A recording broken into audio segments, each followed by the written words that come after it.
Two Roan student-athletes earn All-American recognition. And the softball team is on a hot streak. That and a whole lot more coming up on All Access.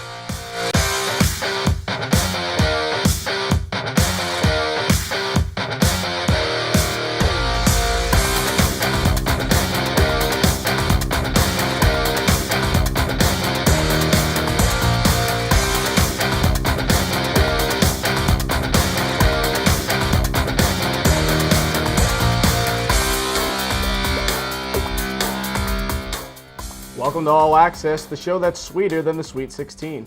I'm Cody Decker. And I'm Rachel Williamson. We're nearing the end of March, but there's still plenty of madness. Let's check out what the Profs have had to deal with while we were enjoying our spring break. The Rowan University baseball team had an impressive 13-3 win over Newman University on Tuesday. Sam Nocito was the winning pitcher, throwing for 5 innings, allowing 3 hits and 2 runs. Third baseman Matt Jolly led the Profs with 2 hits and 3 RBIs. The Profs catcher Greg Myers assisted with 2 hits, 2 runs, and an RBI. First baseman Stephen Todd added a triple, an RBI, and a run. But it was a full team effort with many more players adding to the scoreboard. Second baseman Evan Hughes had a double and 2 RBIs. Shortstop Jason Clapper, Eric Oliver, and Monty Strickland contributed with 2 runs each. Rowan was up 8-0 for the first half of the game, Newman not getting onto the scoreboard until the 5th inning. Both teams had a 7-9 record after the game. The Profs go on a winning streak, defeating Haverford College on Wednesday with a score of 7-4. Eric Sugars was the winning pitcher, throwing for 5 2/3 innings. Catcher Greg Myers had 2 hits and scored 2 runs. First baseman Stephen Todd assisted with 2 hits and a double and an RBI. Brett Phillips, Rowan's right fielder, was 2 for 4 at the plate and had 2 runs and 1 RBI. Third baseman Matt Jolly and shortstop Jason Clapper added 1 RBI apiece. Rowan took the lead in the top of the 6th with 2 runs, making the score 5-4. They added their final 2 runs in the 9th inning. The Profs are now 8-9 in the season. The Rowan softball team spent their spring break in Florida for the Rebel Spring Games. They had 12 games over an 8-day stretch. They began the games off hot with 3 wins. First, the Profs gained a shutout victory over Simpson College 5-0. Second baseman Carly Anderson went 2 for 4 at the plate with 2 RBIs. Beth Ann Highland earned the win, pitching 7 innings, allowing 4 hits and a walk, but struck out 6 batters. Their next 2 games, the Profs handled both Baldwin Wallace University and Wheaton College in 5 innings. The 9-1 win over the Yellow Jackets was sparked by shortstop Shyla Sneed, who went 3 for 4 with a double, 2 RBIs, and a stolen base. Allison Nolan picked up the 2-inning save, allowing 1 hit and striking out 2 hitters. The Profs did not have an oh my moment against the Wheaton College of Massachusetts Lions, with another shutout by a score of 8-0. Right fielder Morgan Smith went a perfect 4 for 4 at the plate with 3 RBIs. Highland pitched 3 no-hit innings, allowing 2 walks and striking out 4 hitters, picking up the victory. The lone lump in the road for the Profs was a 4-3 loss to Messiah College in their 4th game. The Profs jumped out to a 3-0 lead after 2 innings. But the Falcons responded with 4 runs of their own in the 3rd, good enough to hold off the Profs and clinch the win. Falcons pitcher Courtney Allen had a 3-run home run that gave the Falcons the lead for good. She earned her 6th win in 6 starts, pitching 7 innings, allowing 3 earned runs on 12 hits and 3 walks, striking out 5 Profs. After those 4 games on Friday and Saturday, the Profs had 2 games on Sunday against Skidmore College and the University of Dubuque. The Profs won both games in 5 innings. First against the Thoroughbreds, the Profs came out on top 11-2. Catcher Nicole Peyote went perfect 3 for 3, including a 2-run homer, 2 RBIs, and 3 runs scored. Pitcherson Allison Nolan picked up the win in relief, allowing 2 runs, 1 unearned on 2 hits, allowing a walk, but had 4 strikeouts. Then against the Spartans, the Profs won 13-1. Left fielder Mia Baldassari went 2 for 2 with an RBI and 2 runs scored. The Profs trifecta pitching staff only allowed 1 hit, including 2 perfect innings of relief from winning pitcher Mackenzie Juditis, including 3 strikeouts. On Tuesday, the Profs continued their winning ways with an 8-4 win over SUNY Cortland and a 7-0 win over Washington College of Maryland. The Profs opened up breathing fire over the Red Dragons with 3 solo home runs in the top of the 1st by Sneed, Peyote, and Smith. A 5-run 6 shutout shut the door, including Smith's 2nd home run of the game. Against Washington, Juditis once again pitched 2 perfect innings and 2 strikeouts, earning the win in a relief. On Thursday, the Profs opened up their final 4 games in the Sunshine State with a win over Dickinson College 8-1. Left fielder Mia Baldessari went 2 for 3 at the plate with 2 RBIs and a run scored. Winning pitcher Beth Ann Hyland threw for 4 innings, allowing an unearned run on 1 hit and a walk, striking out 6 Red Devils. In the second game of the day, Rowan defeated Hamilton College 4-1. Baldessari went 1 for 4 with 2 RBIs.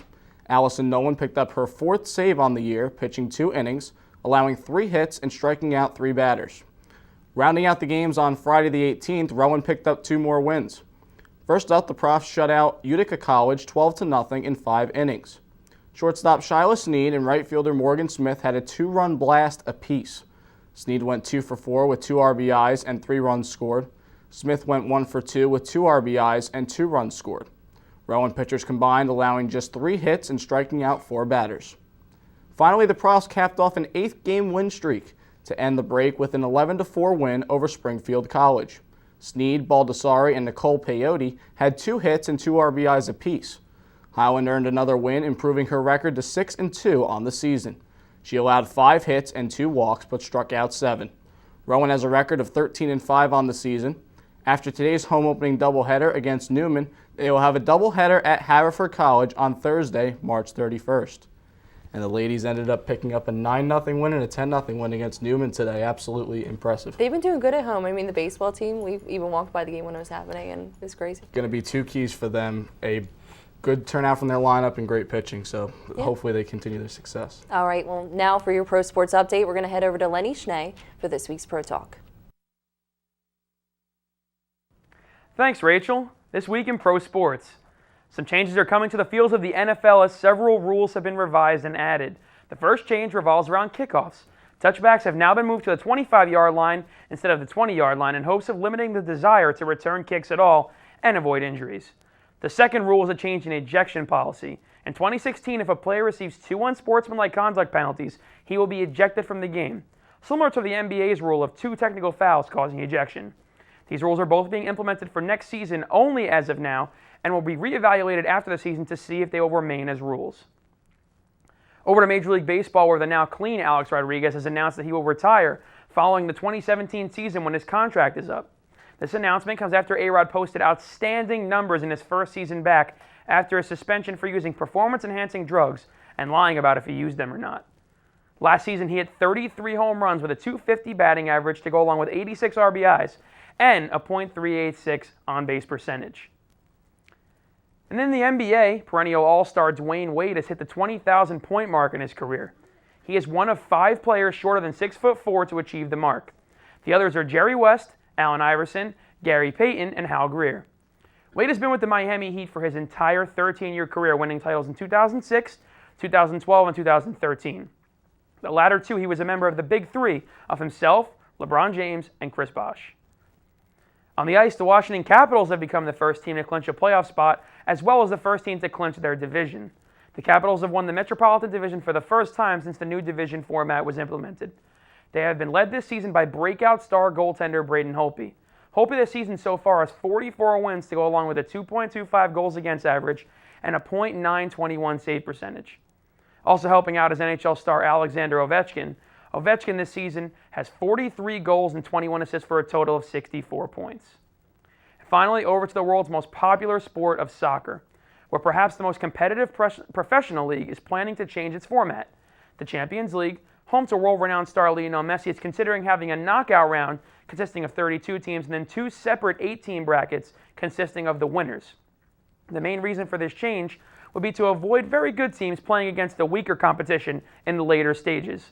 This change is favorable for the big-name teams such as Real Madrid and Barcelona, but smaller market teams will likely oppose the changes. That's all I have for you on this week's Pro Talk. Later, Cody and Rachel will have updates on both the lacrosse and the indoor track team. But after the break, Vina Marie Pizzo sits down with members of the men's track team for this week's edition of Prof Spotlight. So stay tuned for more All Access.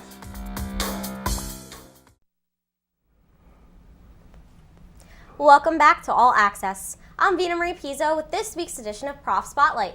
Joining me at this time are John Mayer and Dave Benjamin of the Rowan men's track team. Thank you for joining us. No problem. Hey. Dave, would you mind telling me a little bit about your ultimate achievement? Ultimate achievement. Well, right now, hopefully get to nationals and place better than I did indoors. Because indoors, I got 7th. I wasn't too happy. So for outdoors, try to win it. Okay. Get first place. And so far, what has been your most ultimate achievement? My most ultimate achievement, I guess breaking 8 for indoors. Okay. Because I didn't think I was going to be able to do it. So I broke it barely, but I did it. Oh, good for you. I saw that. Okay. How do you feel about leading your team to a team victory at the Emory Invitational?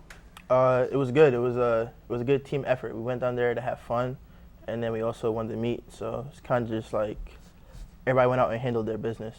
Okay. So your meets, what do you do beforehand as a team? Usually, depending on how early it is, sleep the whole way up to the meet, and then we get there, run around the track, practice together, crack jokes just to wake us up or whatever. And then when it comes down to race time, everyone just distance themselves and focuses, prepares, warms up for their event. And then after, it's like a family again, meet back up and just joke around. Okay, now me personally, I'm a very heavy sleeper. Now, when you're sleeping the whole way on the bus ride, how do you wake up and get the energy and motivation to warm up and get going? That usually takes the longest. So it's like we wake up, slowly walk to the stands, wherever, sit down, drink some water, and then the warm-up lap usually wakes you up because by the time you're done, you're sweating and you're hot and ready to run. You're ready to go. So regardless of how much rest you got, you know that you put that behind you and you're ready to go. Yep, exactly. Okay. All right, good.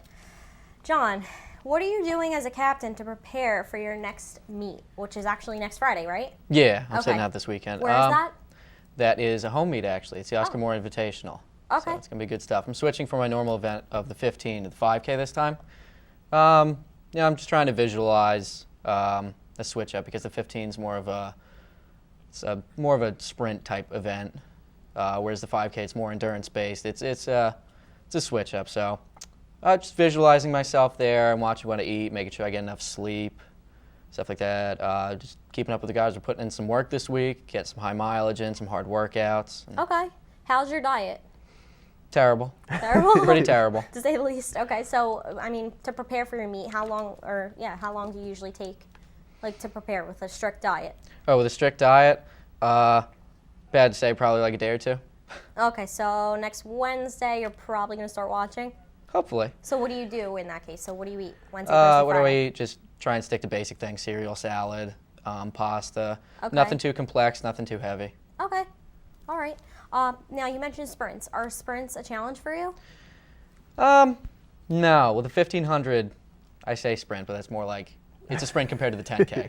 Okay. So 15's my event. I love it. It's the perfect distance. It's not as quick down and dirty as the 8, but it's long enough for me to think. It's long enough for me to strategize. It's long enough for me to, get in, get some solid work, kick at the end, and do well. Okay. Now, you personally as a runner and you as a team captain, what would you say are your strengths and your weaknesses?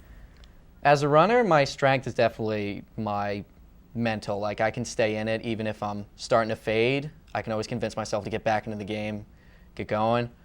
My weakness is probably, I'd say, my form. There's some things I have to work on technique-wise where, I can just redirect where my energy's going with my body during the race. What specific techniques do you want to work on? It's more like arm movements. You don't Okay. want to cross too much to the inside. I'm trying to move forward, make sure all the energy's going forward as opposed to inward. Okay. All right, good to know, because I do run myself, but definitely not as good as you guys are. How do you stay motivated when you don't feel like running? Like, what if you wake up one day and you run distance, so it's a little bit harder. What if you wake up one day and you just don't feel like running? What do you do? Some days it's tough. You wake up and you say, I got to do 10, 14 miles or whatever like that, and you look outside. The weather may not be great, but you realize that though it may not be exactly the most pleasant thing to do while you're doing it, afterwards there's the endorphin rush, you spend time with your friends, you spend time with your team, your family. It's great. I mean, afterwards you feel wonderful and you got work in for the day, and it's gratifying, it's satisfying, it's something you want to do and want to get out and get done. Okay. Now, this is something I would kind of like both of you to answer. What got you into track? We'll start with you, Dave. What got me into track? I don't know. I think it was, my mom actually, because when I was younger, probably like 11, 12, there was like a hurdle camp nearby that a family friend we knew ran it. Yeah. So he told us to come out, and he told me I'd be good at the hurdles, seeing that I've never done it before. And then I got to middle school, and I just tried out for the team, and then since then I just enjoyed it. Wow, that's pretty cool. How about you? It was my dad, actually. I was kind of forced to join in the high school. He runs ultra marathons, so it was kind of like I didn't really have a choice. It was join a sports team or do something else. I was like, okay. So I started off, I really, really didn't like it at first, but I stayed for a second year because I liked the people on the team. Mm-hmm. And then afterwards I started to actually get competitive with it my junior, senior year, and then I just kept going. And I was kind of bad in high school, but I got a chance to run here at Rowan, and now Awesome. I'd say pretty good, yeah. All right, well, both of you had a parent influence. That's pretty cool. All right, that's all the time that we have this week for Prof Spotlight. I'd like to thank John and Dave for stopping by and hanging out with me. Now here's Cody and Rachel with more updates on Rowan sports. Thanks, Vina. We'll recap how the men's swimming team did at the NCAA Division III Championship, but first let's check in on the lacrosse team. On Friday, March 18th, the lacrosse team played their last game during spring break in Florida against SUNY Fredonia. It was a neck-and-neck game throughout, as the score at the half was 7-6, with the Profs on the advantage. Later, the game was tied at 9 when Rachel Hoffbauer made it 10-9 Profs. The Blue Devils answered back, making it 10-10. Hoffbauer would be the hero, though, as she scored with 6 seconds left, making the final 11-10. Hoffbauer scored 6 goals on the day. Attack Jess Havers tallied 2 scores. Attack Megan Donnelly Emerson and Doyle each scored 1 goal. Profs goalie Aaron Horner made 9 saves. Rowan ends their Florida trip with a pair of victories. On Wednesday, Rowan lacrosse returned home to face Haverford College. Rachel Hoffbauer continued to impress as she opened up scoring in this one. The score quickly became 2-1 Rowan, but they soon scored 6 unanswered goals, making it 8-1. Rowan never looked back as they won their 4th straight with a final of 12-7. Rachel Hoffbauer ended the game with 3 goals and 1 assist. She was also named the Rowan Women's Athlete of the Week. Midfielder Brittany Bollendorf and attack Rachel Emerson each scored 3 goals. Midfielder Allie Herbert recorded 2 goals, 1 assist, and 6 draw controls. Attack Danielle Hubbs chipped in with 1 goal, and attack Jess Havers added 1 assist. Next, Rowan travels to Washington College of Maryland on Saturday, March 26th at 1 p.m.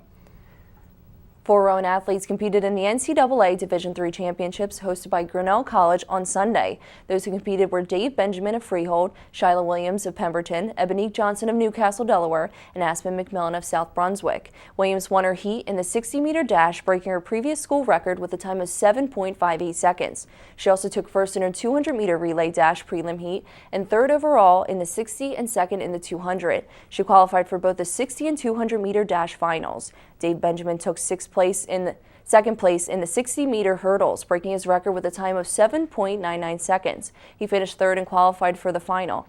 Aspen McMillan received 4th place in the 60-meter hurdles and finished 14th overall, while Ebonique Jones finished 6th in the 60-meter dash and finished 15th overall. The finals were held the next day, Saturday the 12th. Voorhees native Jeffrey Tucker joined the finalists. Unfortunately, he did not record a height in the high jump competition. When he entered, it was with the second best height of 6 feet 11 inches. Dave Benjamin earned All-American honors for the first time in his career. He finished 7th in the 60-meter hurdles with a time of 8.16 seconds, after entering the final with a prelim time of 7.99 seconds. Shayla Williams earned her second career indoor track All-American honor. She came in 3rd in the 200-meter dash final and took 4th place in the 60-meter dash final. Congratulations to the student athletes that participated. Well, coming up after the break, Thomas Annapolis sits down with more members of the men's track team for this week's Crossfire debate. So stay with us. Welcome back to All Access. I'm Tom Snapley. Joining us from the men's track team debating are Blake Bowles and Mike Perello. You guys ready to debate? Yes, sir. Let's do this. Okay, so I understand both of you are parts of different events you throw. You're part of the decathlon, which is, throwing is involved. But what do you guys think is the most difficult thing about track and field? Start with Blake. I have respect for obviously every event. The distance guys, they're crazy themselves, just running all the time. Yeah. But technically speaking, I'd probably say my event, which is the hammer, just the footwork involved, having the 16-pound ball pulling all these different ways, and just trying to add speed the right way so you don't foul. It's one of the most difficult ones out there, which is why I love it and why I do it. What do you say? Well, the word difficult in track and field is very relative because it could either be difficult, like strenuous on the body, or strenuous like technique-wise. Because strenuous-wise, it's like the track events, like the sprinting, especially with the workouts, it just like takes a toll on the body. And then for technique, it's the throwing events, like the hammer, because Lord knows I can't even do that. But it's all about like transferring momentum through your body, and then it's mostly just like I said, technique. So it's the word. Yeah, I can't really put the most difficult anything. I mean, I gotta agree. If you're talking strenuous on the body, it's probably distance guys. Yeah. Running for 30 minutes straight, all the calories they gotta take in. Sprints is pretty rough. Hurdles, I mean, that's very technical too. Yeah. But if you're just breaking it down to, okay, you got to get in your body in different positions, stuff like that, it's probably mostly the jumps and the throws. Yeah. Okay, so track is kind of expands through, there's fall, winter, and spring. So weather comes into effect, sometimes winter they go indoors. What do you guys think is the most difficult time of year to do your certain event? Indoor easily, especially with the running events. Because the air just gets so dry and cold, like it's so hard to breathe. So doing workouts, you're like just dying. Or if like it snows, you can't even go outside, and you just can't even work out in the first place. So you're like stuck in this small ass. I'm sorry if I can't say that on TV. Gymnasium, along with throws, so dodging their throws while we're trying to do drills and get into shape. So indoor is easily the hardest season, I would say. I don't know, man. Running's running, whether you're inside, outside, on a mountain. It's running's running. There's no room. Hey, you can't go anywhere. That's 50 meters. It's not even in the gym. You're still running. It's the same thing. Oh my God. But for me, throwing-wise, because I throw a hammer, and for people who aren't familiar with the hammer, it's a 16-pound ball and a 4.5-foot wire and a handle. So you obviously can't throw that indoor. I mean, I'm throwing it 200 feet outdoor. There's nowhere you could throw it indoor. Yeah. So the way they do it is they change it to a 35-pound ball. Okay. So that alone, I mean, just the weight difference it's insane. So indoor is absolutely horrible. I think they should get rid of it. There's no use for it. It's just pointless. Okay, so in the first ever Olympics in 684 BC, there was running, there was long jump, there was shot put, there was javelin, and for those of you non-math majors out there, that was 2,790 years ago. Why do you guys think track and field has legitimately stood the test of time so deeply? I mean, it's just the purest test of like human strength and human speed. I mean, it's literally just a test of speed. Like you line up against somebody, you run. I mean, it's the purest form of sport, I think. Well, like he said, it's just a test of athleticism in different aspects of running, your speed, how long you can run, how far you can throw something, how far you can jump. So it's just a test to see who's just the best at one or all of these aspects. Exactly. It takes like all the outside things away. So like in football, the weather could affect you. You could get a bad pass, stuff like that. Basketball, you still need teammates. Track, it's literally me against you. Who's faster, who's quicker, who's throws farther, who's everything. Now, that being said, track seems to only come to the forefront when the Olympics are on every 4 years. So why do you think it is that even though track is so popular in the Olympics, it may not be as mainstream as something as either golf or tennis that's even shown maybe even once or twice a year on major like NBC or ESPN, but you don't really see too many track and field events go on throughout the year. Why do you think that is? In America, it's not as big as everybody makes it seem. And overseas, like in Russia and all that, it's huge. It's bigger than anything. Yeah. But Americans are so, they look for the contact sports, stuff like that track and field kind of just falls by the wayside. But, I mean, it's one of the oldest forms of sport. It's one of the purest forms of sport. And it's something that a normal person can strive to get into, too, is what I think. I mean, football and all that, you need some, God-given talent. Yeah. Track and field, you can train yourself to get into distance shape. You can train yourself. I mean, you need a little, talent to sprint, but you can train yourself to sprint. So I feel like it should grow and should be better because it's more obtainable to a normal person. But, I mean, I don't know. I don't think the media covers it enough. What'd you say? Well, I mostly believe that it's not televised. Well, it's just hard to televise all of track and field because there's so much going on all at once. You have the throws that might be going on, and the jumps, and then you have all the track events.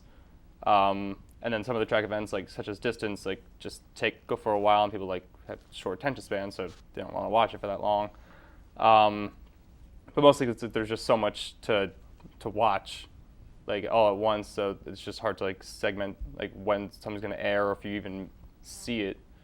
So I think it's mostly just the fact that it's just hard to televise in general. It's one of those things too. If you're not involved in it, you pretty much think it's boring. Like, oh, Yeah, look at a guy just run 100 meters. Woo. But I mean, if you're involved in it, it's a lot more intense than that. All right, well, unfortunately, that is all the time we have for this week's Crossfire debate. I'd like to thank Blake and Mike for participating in this week's debate. Cody, Rachel, back at the desk. Thank you very much, Tom. We've reached our 2-minute warning for this episode, so let's get right into a recap of the track and field team's performances at the Emory Invitational. Rachel? Thanks, Cody. The Rowan University men's outdoor track and field team started its season at Emory University for the Emory Invitational. This took place on Friday and Saturday. On Friday, Jeffrey Tucker won the high jump competition with a leap of 6 feet and 8.75 inches. He also finished third in the long jump with a distance of 22 feet and 8.75 inches. Harrison Escoffery came in third in the high jump, jumping 6 feet and 4.75 inches. Dave Benjamin was fourth in the same high jump, jumping 6 feet and 2.75 inches. On Saturday, the team of Dexter Anderson, Dave Benjamin, Shai Mumford, and Justice Pollitt came in third in the 4x100 meter relay with a time of 41.99 seconds. Dave Benjamin also won the 110 meter hurdles with a time of 14.54 seconds. Glenn Knowles came in first in the shot put throwing 53 feet and 5.5 inches. And took second in the discus throwing 154 feet and 8 inches. When it was all said and done, Rowan University's men's outdoor track and field team won the Emory Invitational. Rowan travels to College Park, Maryland for the Maryland Invitational on Saturday, March 26th at 10 a.m. It was the start of the season for the women's track and field team, who competed in the Emory Invitational beginning on Friday the 18th. Jesselyn Wright, Catherine Doherty, Vanessa Valdez, and Claire Corbett won the 4x800 meter relay with a time of 9 minutes, 41.4 seconds. The team of Courtney Morachevsky, Kelly Voigt, Jewel Brown, and Christina Ritchie pulled fourth place in the distance medley relay. The profs took places 3rd, 6th, 9th, and 12th in the high jump. On the final day of the two-day meet, the profs finished second in the 4x100 meter relay with a time of 47.59 seconds with the help of Shyla Sneed, Aspen McMillan, Ebonique Jones, and Lexus Matos. The 4x400 relay team of Jesselyn Wright, Amanda Brown, Claire Incantalupo, and Vanessa Valdez came in third with a time of 3 minutes, 59.94 seconds. Shyla Williams won the 400 meter dash with a school record of 55.27 seconds. The profs finished in third place with a total of 54 points. On Wednesday, March 16th, swimmers who qualified on the Rowan men's swimming and diving team traveled to Greensboro, North Carolina to compete in the NCAA Division III championships. Jesse Novak earned All-American, while John Morris and the 200 medley relay received an All-American honorable mention on Wednesday night. Novak took third place in the 50 freestyle with a time of 19.89 seconds. The 200 medley relay came in third in the consolation final with a time of 1 minute and 30.33 seconds and was 11th overall. Joe Furs, Mike Simunek, and Nick Marks and Novak were on the medley relay team. Rowan University's 200 freestyle relay collected All-American honors, and the 400 medley relay team earned All-American honorable mention at the NCAA Division III championships on Thursday night. The 200 freestyle relay of Jesse Novak, Anthony Czar, Nick Marks, and Eric Feuerstein came in 8th with a time of 1 minute, 22.24 seconds. The 400 medley relay team took 14th place with a time of 3 minutes, 20.44 seconds. Joe Furs, Paul Long, Nick Marks, and Jesse Novak were on the medley relay team. Novak took second place in the 100 freestyle for an All-American at the NCAA Division III championships on Saturday night. Novak swam a time of 43.78 seconds. As a whole for the tournament, the profs finished 11th in the team scoring. Well, that's all we have for this week's episode of All Access. On behalf of Cody Decker, Lenny Schnee, Thomas DiNapoli, and Vina Marie Pizzo and the entire All Access team, I'm Rachel Williamson, and we'll see you next week.